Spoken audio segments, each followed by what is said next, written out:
Hey, what's going on, guys? We're out here again in the garage. We're cruising along right now on the truck. It is coming together after all that hard work I've been doing.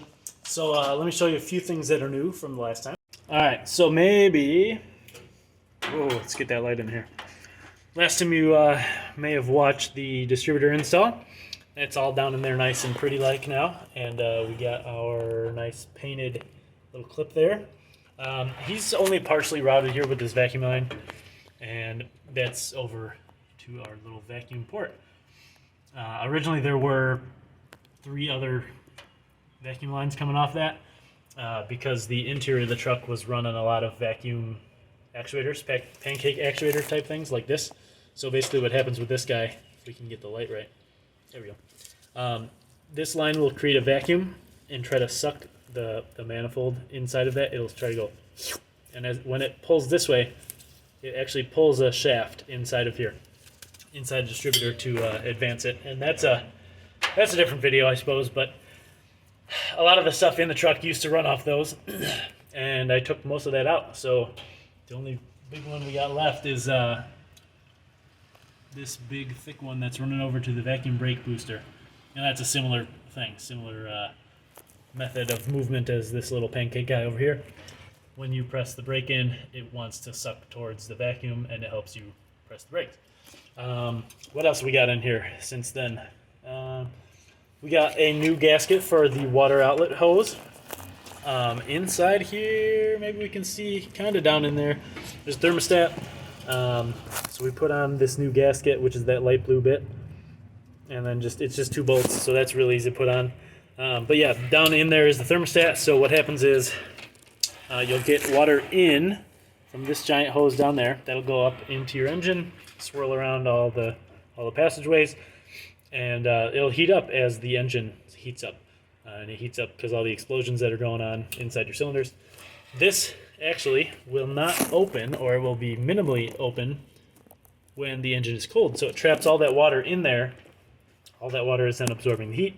And then when it gets hot enough, it'll open, and then it'll flow through the rest everywhere.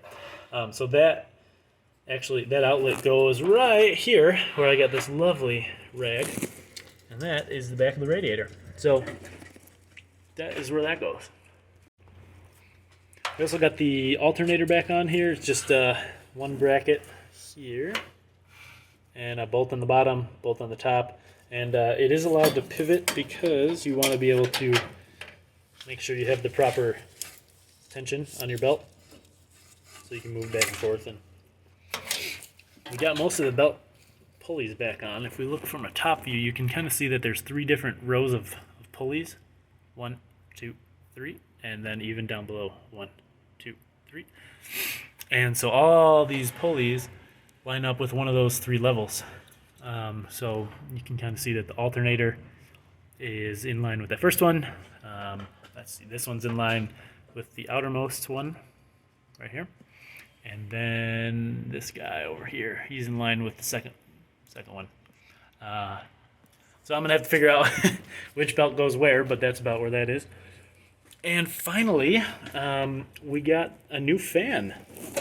That's pretty nice. I got some fingerprints on it already, but yeah, we slapped it on there. We got our spacer and then the pulley, and all of that is sandwiched onto the water pump. Let's see if we can get a light in there. Yeah, it's back in there. That sucks in from down here. That's the bottom of the radiator. Sucks in that big tube up into here. Oh, man, we're getting hooked on all sorts of stuff here. And we're getting up in there, and then it pumps it into the block and out of the block, all over the place. So we're coming along. Still need... Man, what the heck is up with this light? Still need a gasket for the carburetor. Yep. But we're getting there. Oh, and finally, one last thing. We got this little platform here with the 4 bolts, and then like a side platform. That is actually going to be for the old AC pump, which is on the other side of the garage, so I'm not going to go over there. But it's super heavy, and it works. I did test it. It wasn't hooked up when I bought the truck.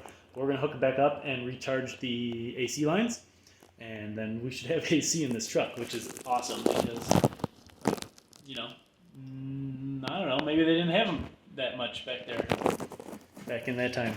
Okay, and then so obviously, you know, need the whole bed and all that, put the gas cans, or the gas tank fillers back on and all that. But because I did not disconnect the fuel line, or I disconnect the fuel line, but I did not disconnect it from back here, like the line is still run up to the front of the truck, I should be able to, when the engine's all put back together, start it up and run it. And that's very exciting to me because this has been a project of mine for probably 5 years now. Like, it was my first car, and then I took it apart, and it's just been sitting because I haven't worked on it much. But it's become a priority, so we're kicking butt now.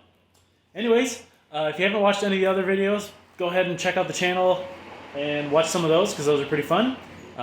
Consider subscribing if you want to see some more awesome stuff, and leave a like if you like the video. So if you got any suggestions or any other questions about the truck or anything really, let me know and I'll do a video on it. So see you later.